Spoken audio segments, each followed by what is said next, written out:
अब हम लोगों को चित्र क्या आ जाए और समाज को लेकर हमारे पास आ जाए, जिससे यहाँ के ऋषियों और मुनियों को अनेक असुविधा होगी। इसलिए महर्षि अगस्त के द्वारा हमें यह ज्ञात हुआ है कि आगे सर्वंग मुनि रहते हैं, उनसे भी हम लोग मिल चुके हैं और उन्होंने कहा है कि हम लोगों को अब चोटी में निवास करना चाहिए। इसलिए यहाँ से हम लोगों को शीघ्र चलना चाहिए। जो आप हेलो। हाँ, और इधर प्रभु रामचंद्र अगस्त ऋषि के बताने के अनुसार तो इधर गीधराज से भेंट होती है। तो गीधराज से भेंट भाई बहु विधि प्रीति बढ़ाए, गोदावरी निकट कब रहे परन गृह छाए।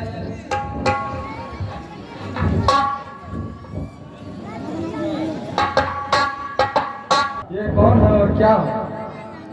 कोई बहुत बड़ा किट दिखाई पड़ रहा है। आप आज्ञा दीजिए, मैं इस गिरिराज की जीवन लीला अभी एक ही बार में समाप्त कर दूं। नहीं लक्ष्मण, तुम्हें चित्रकूट की भविष्यवाणी याद नहीं? जब तक मित्र अथवा शत्रु का पता न लगे तब तक आशंकित होकर उस पर प्रहार नहीं करना चाहिए, क्योंकि इससे पीछे पछताना पड़ सकता है।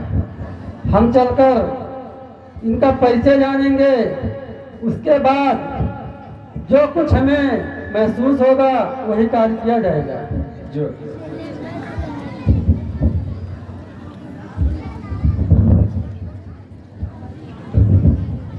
परिचय जानने के लिए आपके पास आया।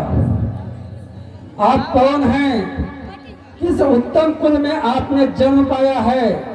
यदि आवश्यक समझें तो मुझे बताने की कृपा करें। मैं महाराज दशरथ का पुत्र राम, ये मेरे अनुज लक्ष्मण और अपनी भार्या सीता समेत आपको प्रणाम करता हूँ। क्या कहा? आप महाराज दशरथ के पुत्र राम हैं, चिरंजीव हो। वत्स राम, तुमने मेरे स्वर्गवासी मित्र दशरथ का नाम लेकर मुझे रोमांचित कर दिया।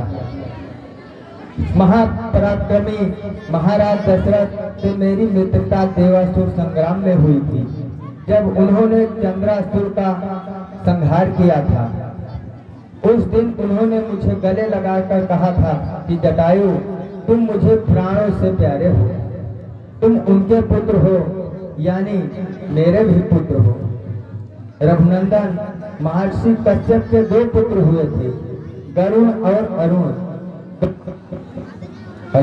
गरुण श्री विष्णु जी की सेवा में चला गया और अरुण सूर्यदेव की सेवा में लीन हो गया। मैं उन्हीं अरुण का पुत्र हूँ। हम 2 भाई थे। मेरे बड़े भाई संपाति गिद्धों के राजा हैं और मेरा नाम जटायु है। तुम लोग पंचवटी में कुटी बनाकर रहो, मैं उसके आसपास एक प्रहरी की भांति तुम्हारी रक्षा करता रहूंगा। बस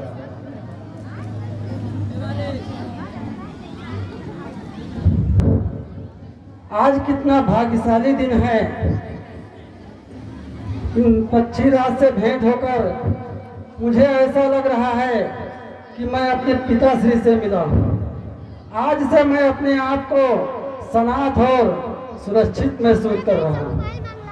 जैसा कि पक्षीराज ने बताया है कि गोदावरी के किनारे एक पर्णकुटी की स्थापना करो, जिससे हम लोग यहाँ पर कुछ दिन अपना व्यतीत कर सके।